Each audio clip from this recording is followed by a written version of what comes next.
we should practice in such a way to not in any way be in a trance, but actually we are more able, more ready than ever to accept, to endure, to see through whatever appears. Nothing to get stuck on, nothing to get confused by. No barriers.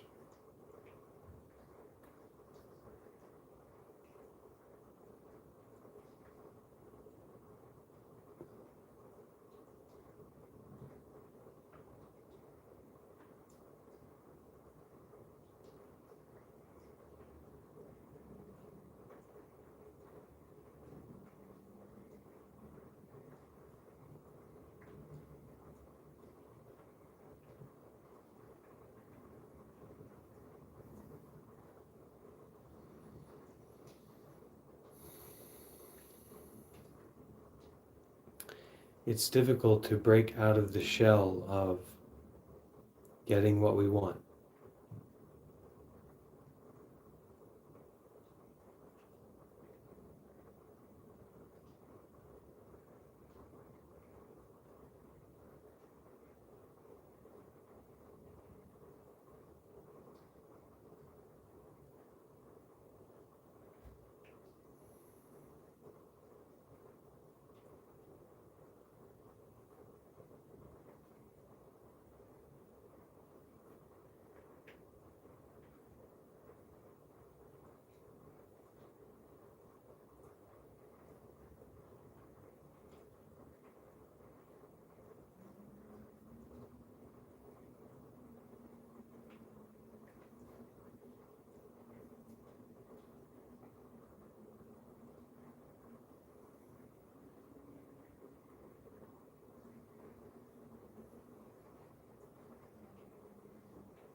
We should understand that we know almost nothing.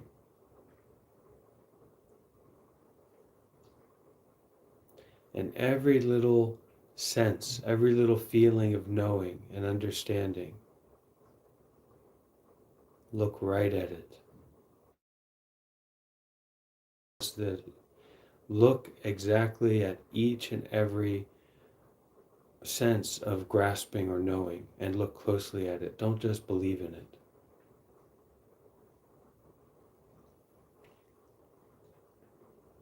Breathing and looking.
When we practice, we can use the breath as a resource.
When practicing, we don't need to rely on complicated thinking.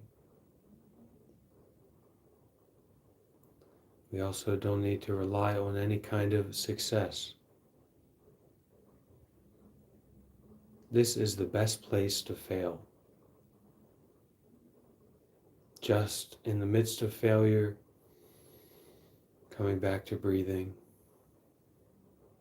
coming back to embracing the present moment experience in the body.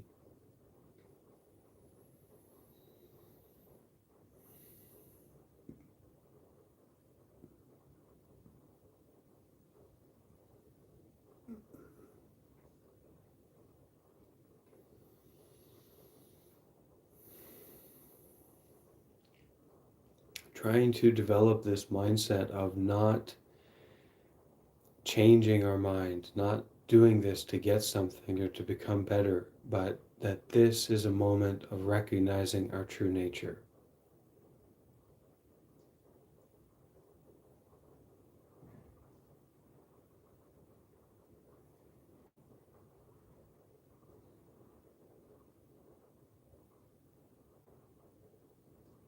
This is a moment of coming home.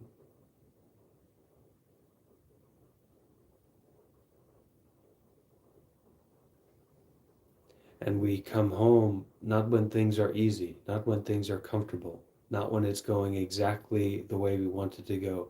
That's when we fall asleep. We come home when there is difficulty.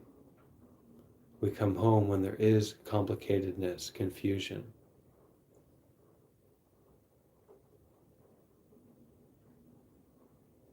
We come home now,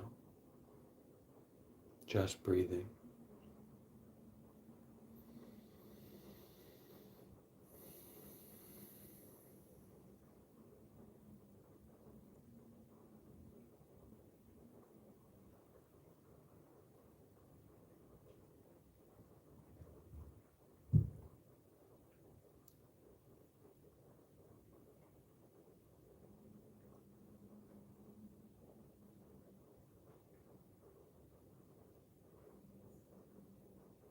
This is not a moment to practice meditation. This is a moment to change our life, to turn the mind around,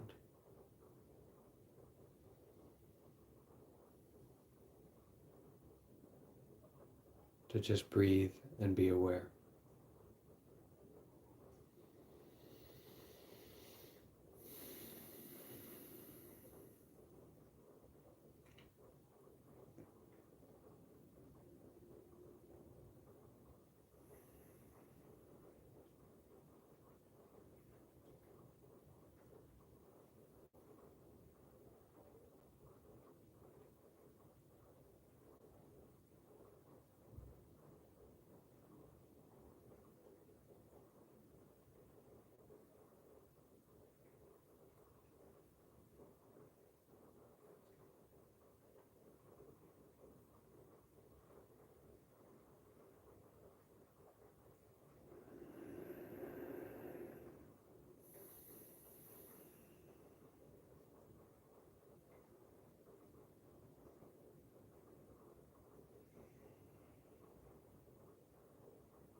when we try to practice meditation for longer periods of time, it's important we learn how to give up in a practical sense. So before giving up fully, give up a little bit. You can change your position, you can lay down.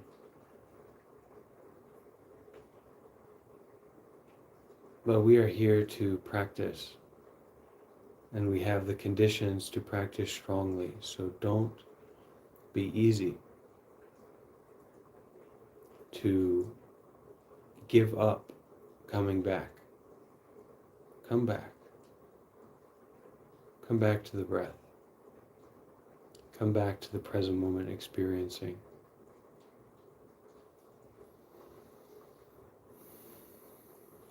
And enjoy.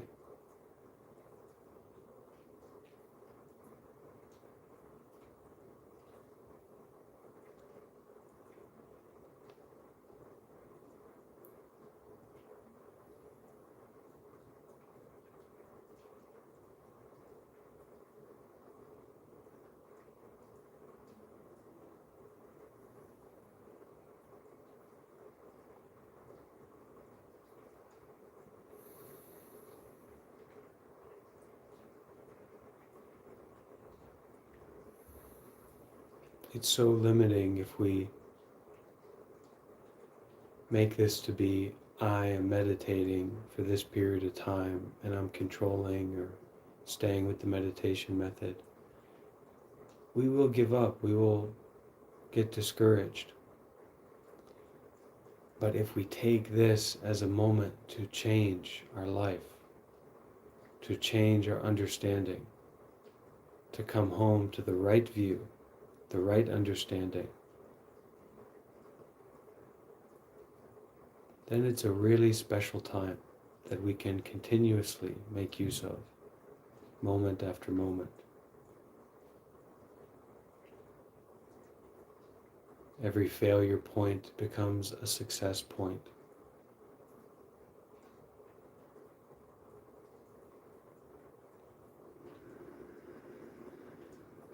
Every trap,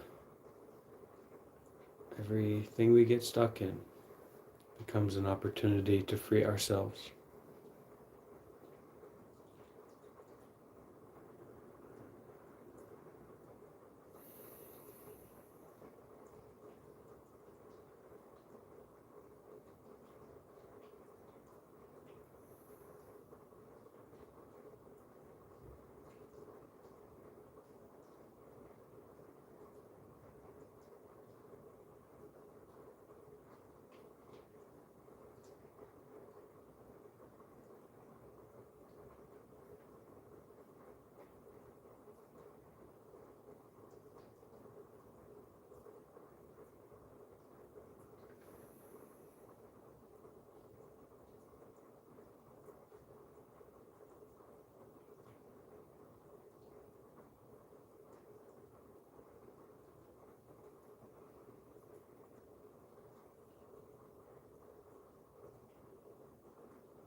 As we get deeper into our meditation practice,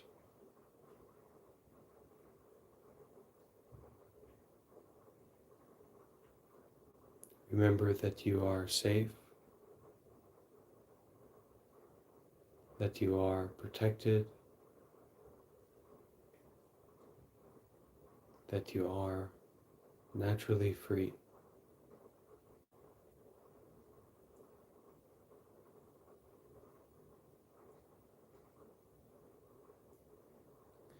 And we don't remember this through our intellectual mind, through our ego, or our fear or our worry. We don't rely on that.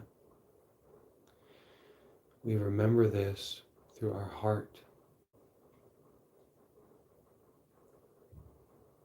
through our lungs, our Buddha mind shining. You can repeat after me these words of metta, loving kindness.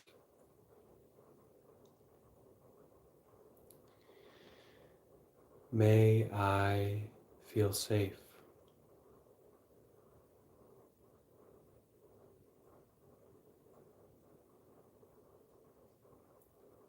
May I feel loved.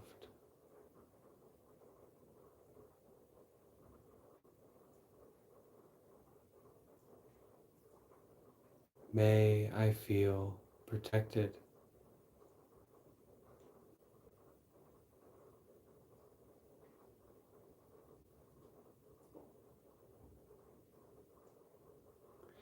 May I feel love.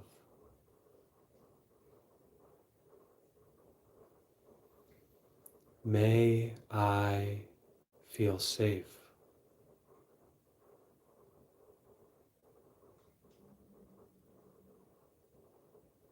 May I feel protected.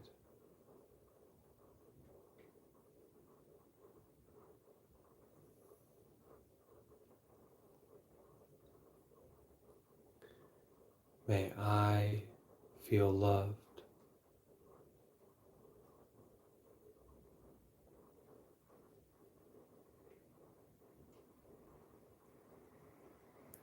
May I feel safe.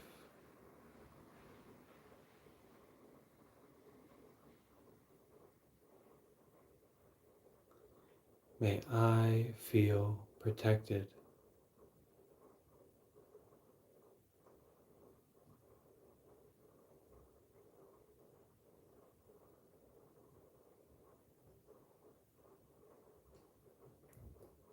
May I feel truly safe.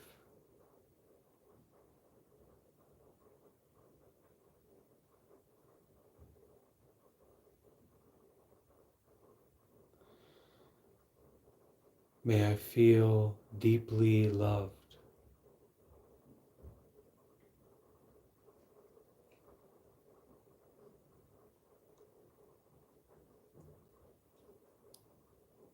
May I be completely protected.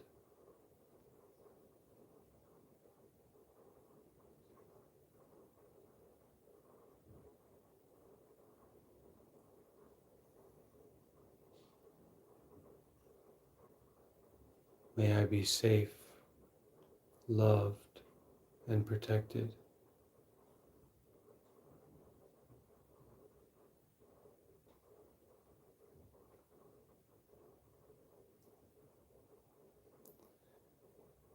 May I be safe, loved, and protected.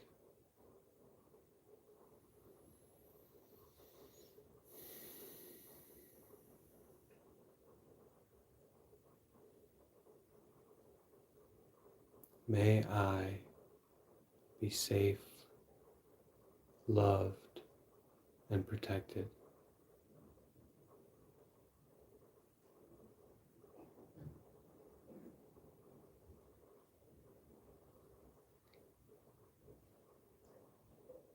This next one, we just say it and put our energy into it. You don't need to think about it. Okay, repeating after me. May you be safe, loved, and protected.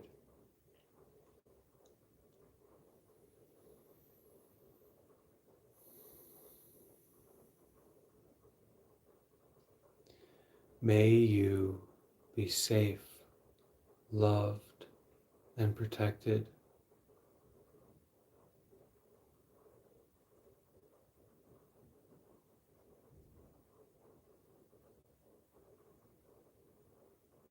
May you be safe, loved, and protected.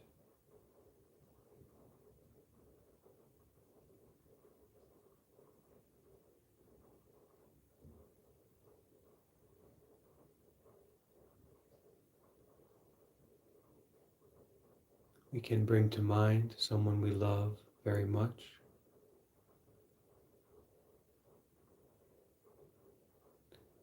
May you be safe, loved, and protected.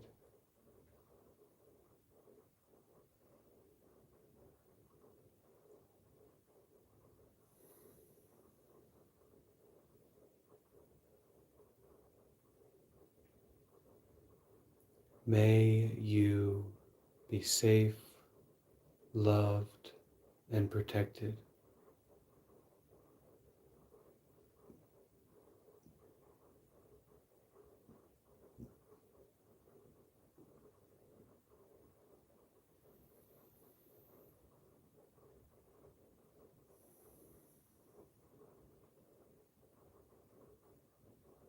May we all be safe, loved, and protected.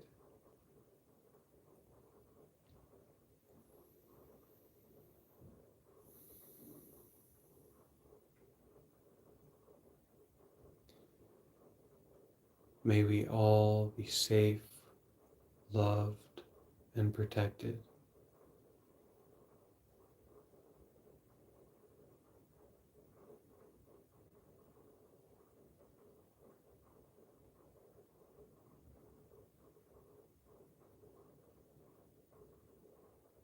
May we all be safe, loved, and protected.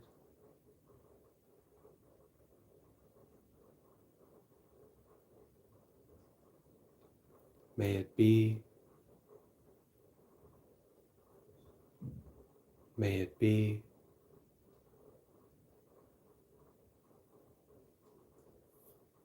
may it truly be.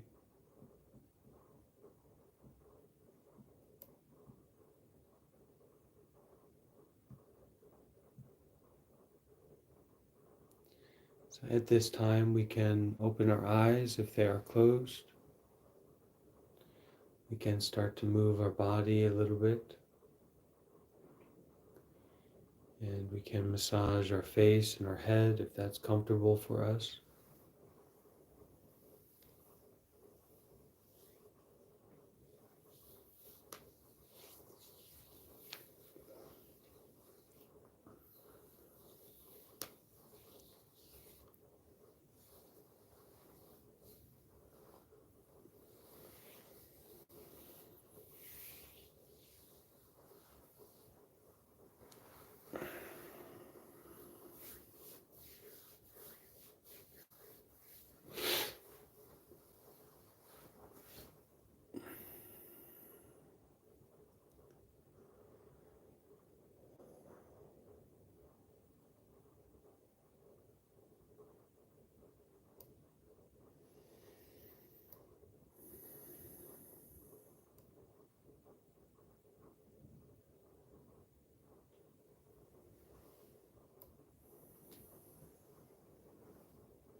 At this time, it's important for me to share that these meditation groups and these gatherings are not so much about meditating for a particular period of time. It's not about the practice of meditation, at least for me. These gatherings and these meetings are about changing my life. I'm bringing my whole body, I'm bringing my whole mind to show up here and change my life. That's why I show up here, not to have get my 30 minutes a day so I'm more relaxed or something like that. Um, but to be in community and to remember the Buddha teaching and to remember my true nature. Not someone, not something, not some place, not some time, but this is it.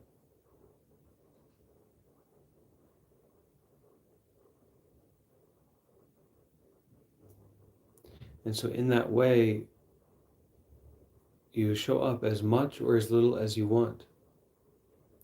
This space is not to be relied on or attached to, but to be used only, to be experienced only. In our meditation practice, that's moment by moment by moment by moment. Yeah, we can do meditation retreat. We can sit for a longer period of time. You know, I'm someone who has had issues with mental instability, in the past. And also, I'm a lazy person, right? Desire person. And I have joined for meditation retreat, many intensive meditation retreat. So it's not about meditating my way to, this better version of myself or something like that.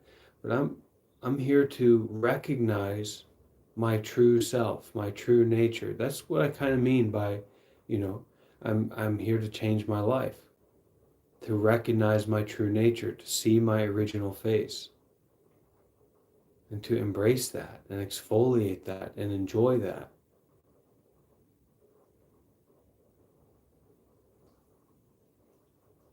And to endure the mental and physical experience. You get a lot of blessings from that. I mean, that's the effects that people get from a long meditation retreat or meditating for longer periods a day. Um, it's just like a blessing. It's just like a good effect. It's a merit that you get from enduring, to endure, right? To be with the body and the mind. The difficulty of it, the unsatisfactory nature of it. But you don't necessarily get insight. You're not necessarily going to change your life because you meditate more, because you feel more good. Not about feeling more good, but to really reveal our original face, our true nature. And who knows what that is? It can't be spoken, right? It can't be communicated in words and phrases. And yet here we are, mind to mind, heart to heart, body to body, breath to breath. It's just like this.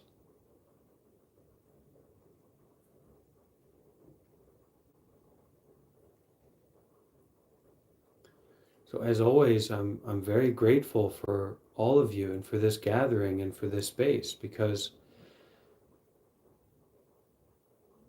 this is a time, not when I can check off my time period of meditation. This is a time when I can wake up and change my life and get my stuff together, okay, but the getting my stuff together is just to the point where I can turn the mind, where I can remember my original face, my true nature. And your true nature is there Everywhere, anywhere. It's there in the midst of difficulty. It's there in your suffering. It's there in your depression. It's there in your anxiety. It's there in your life falling apart. It's there in your life coming together and being ideal.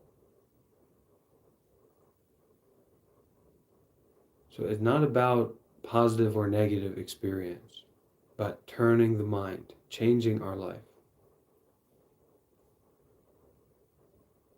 to step into our real shoes. And do you know what your real shoes are? Hold on, let's see what people say about that. um,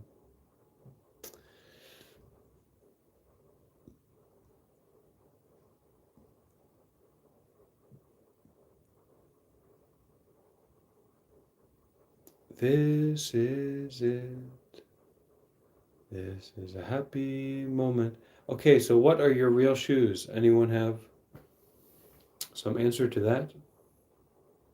What are your real essential natural things? That's sounds right, but I don't know if it feels right. Just a guess. How about Whatever. I was gonna say whatever you want to be your shoes. okay, whatever you want? Being in the present moment. Oh, is it the breath? Anyone else have a good one? Micah, what do you think? Yeah. Being in the present moment. Oh.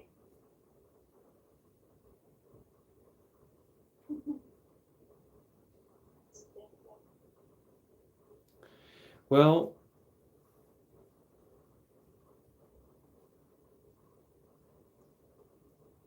for Being me, in the present. yeah, for me it's a kind of curiosity. And a kind of opening.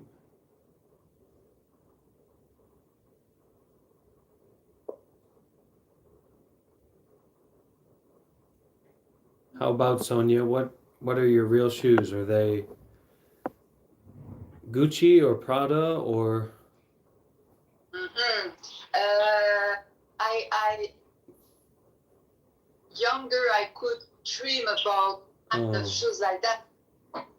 I think that no shoes at all and be happy without no shoes at all could be my best shoes. Yeah, I guess what maybe another way to phrase it is what shoes were you born with? Oh yeah. I think it's free spirit. Whoops. My phone just failed. Yeah. Free spirit, I think it's the most nature origin nature we but we're born in a body, so we wear shoes because we have a body. So your original shoes being nobody. Not just no shoes, but nobody. Being a part of all and everything.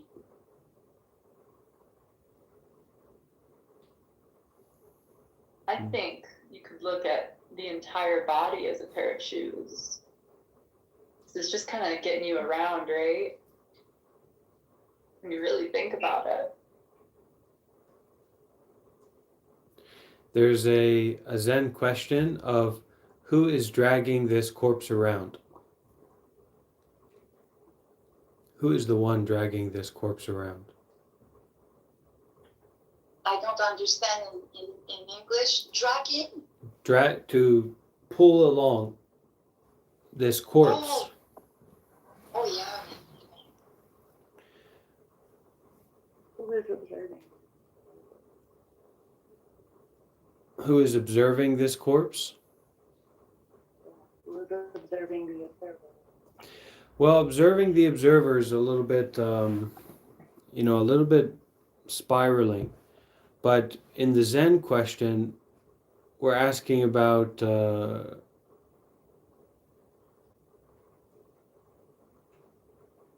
who? Who is it? And then also pointing to the corpse. So there's a real practicality and authenticity that's very important in asking these questions, because we can take our mind to, like what Karan said. Karan, what was your original answer? It was a very Zen answer, the It's essential nature of all things. Right, but it's a Zen, or we're repeating the Zen answers, or we are, we get into this very high-minded philosophy of non-duality, right? Our ideas about it, our stories about it, our talking about it. But, what is that really?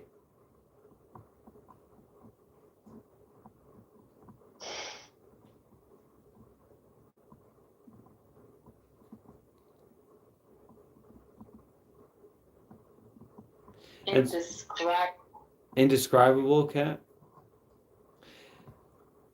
I think that's a good one, and I've also heard of and a lot of people go to this one of kind of, you test, and I think that's a good point as well. Is that, like, some people, there's different levels of maturity with these views and these positions in a relative sense.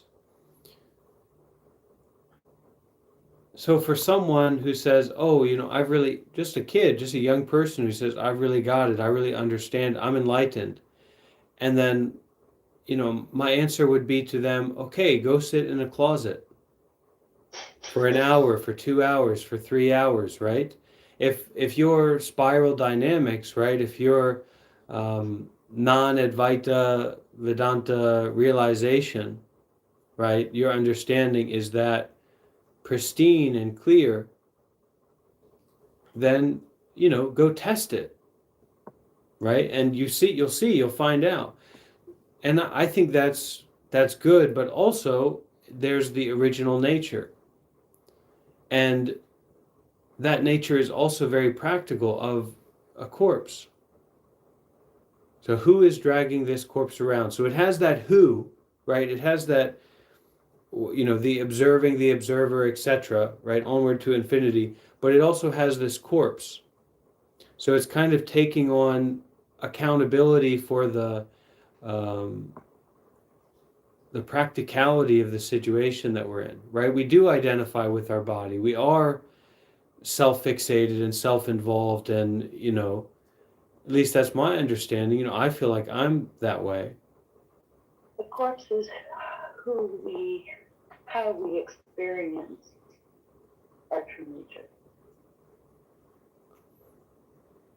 I think that's nice, yeah.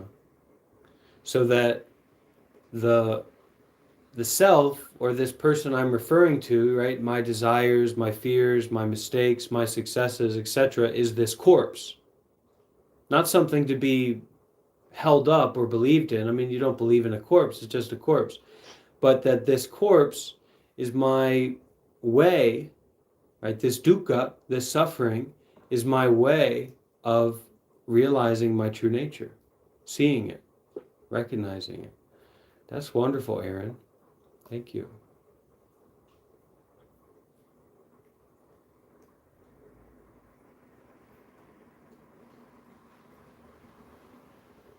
These mental... Nicole, go ahead, please. Okay. Back to the shoe question. I feel like it was deeper, much deeper than I can answer, but on a superficial level, at least I think about my shoes now. I wear barefoot shoes. Very little padding, and I feel every stone when I walk on the street or in the grass. Sometimes it hurts, sometimes a little soft, where previously I wore regular shoes that were so thick I was so numb to the earth below me. I didn't know what I was walking on, where I'm not walking. And I feel much more connected to the earth now with these thinner barefoot shoes.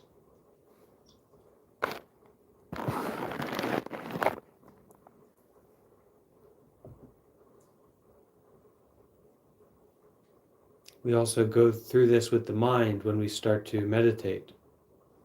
We start to... I remember one time I went to 10-day Vipassana retreat, 10-day intensive retreat. A lot of meditation, not a lot of support, not a lot of richness. It's just like you just meditate and we give you instructions and that's it, and just meditate constantly. And after that, I went back home. I was living with my grandparents at that time, and I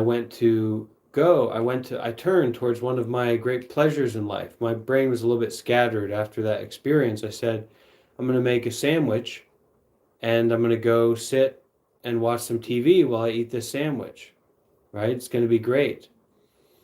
And I sat down after this meditation retreat to do that, and the sandwich was just completely unsatisfying, right? The media was completely unsatisfying, completely uninteresting.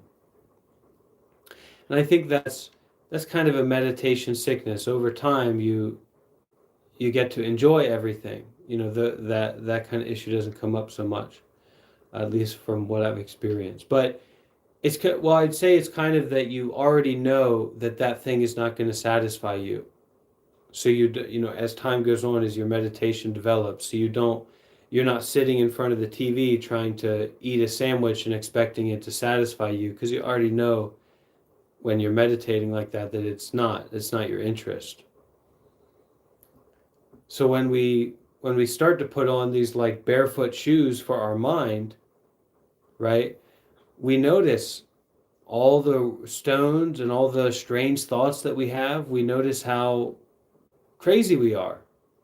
And that's your wisdom, right? To recognize, to be aware, to notice. It's a responsibility as well. It's a big responsibility to be the caretaker of your mind in that way.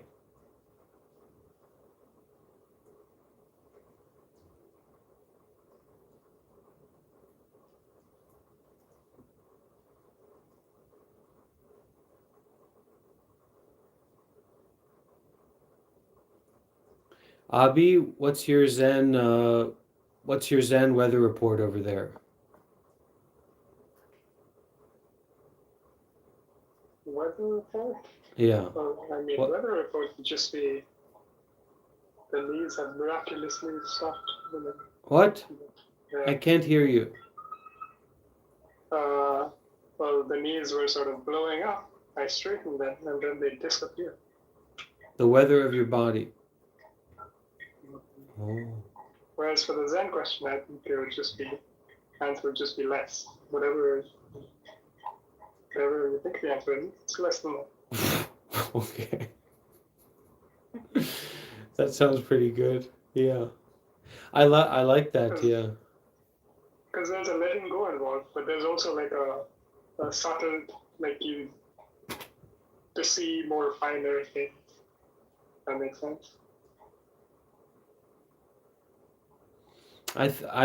It came up for me that in terms of conflict resolution, or like reacting to one another, like someone does something and then it's this big thing, I've got to react this way. But when we have that mindfulness or that Zen understanding, it's like that reactivity might still be there, but it's like, oh, reduce, it's not that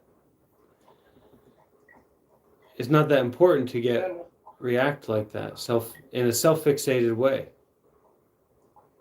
Yes, less is always right, even if it's in a different answer.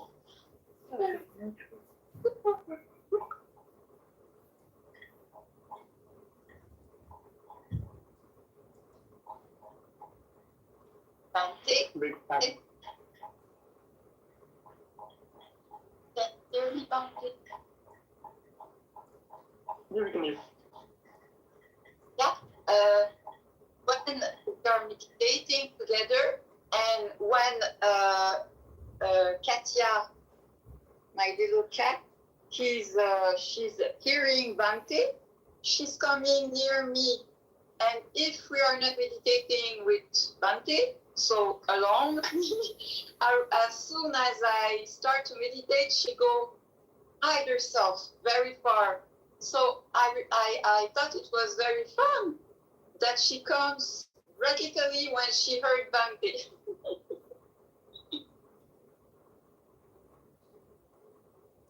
It's very sweet.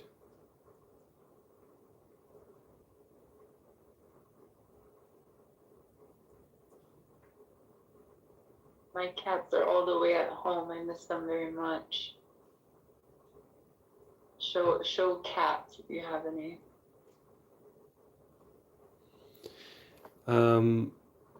Here I'm in Japan right now, but I also saw this in Korea. They have shops by the road where they have the cutest puppies and kittens in glass boxes. They're selling them.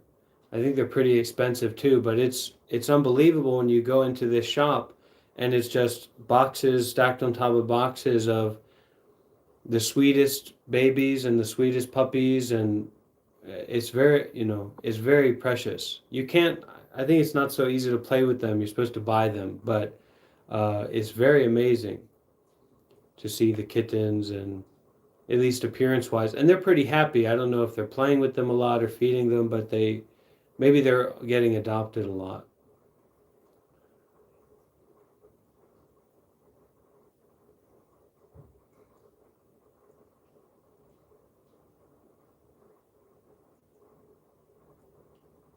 I think it's a safe place to put our affections and our considerations towards of course, the animals or the children, because they embodying innocence.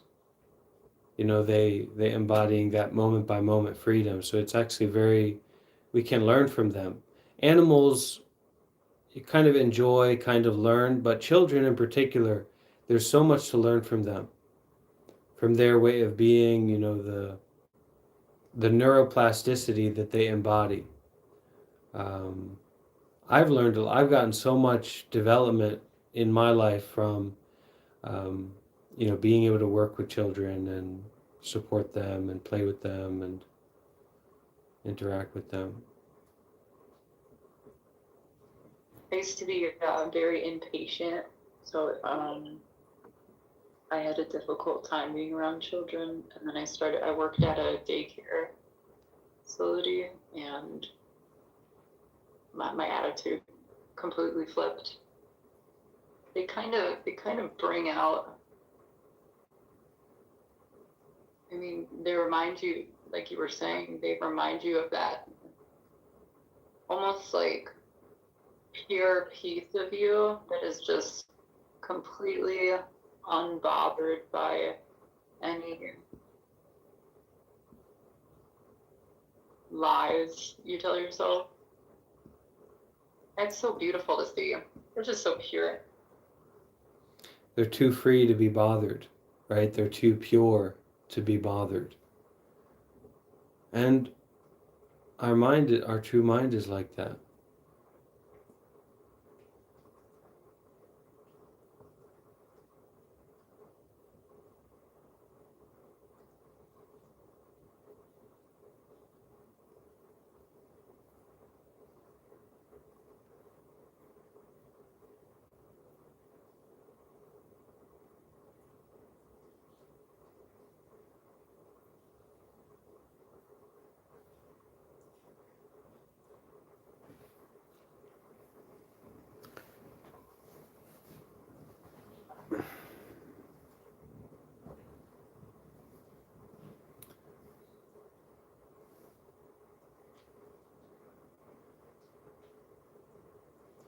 Okay, my fellow believers, fellow practitioners on the path, maybe we finish with a song.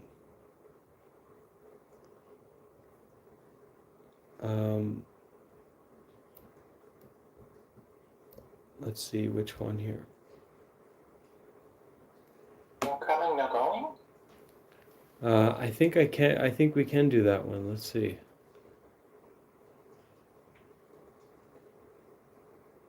Always a good one to end with.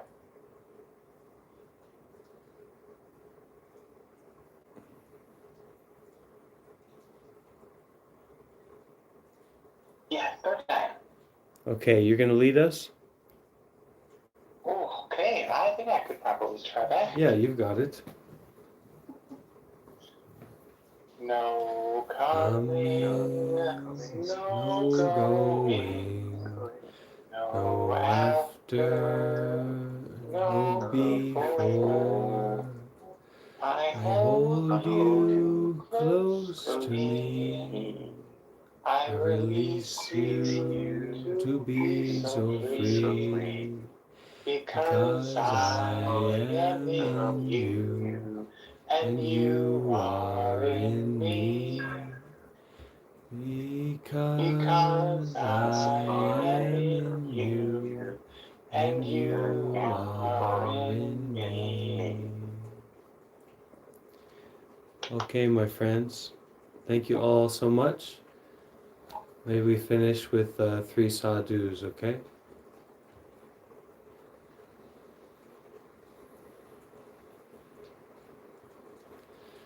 Sadhu,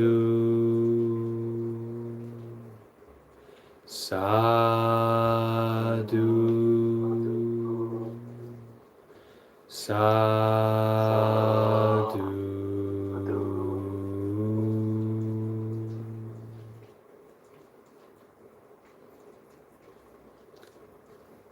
Thank you all for being here, and we will have a meeting at the same time tomorrow, okay? If you'd like to join, and we will have it on Zoom. Okay, bye everyone. Take care. Bye. Take care, everyone.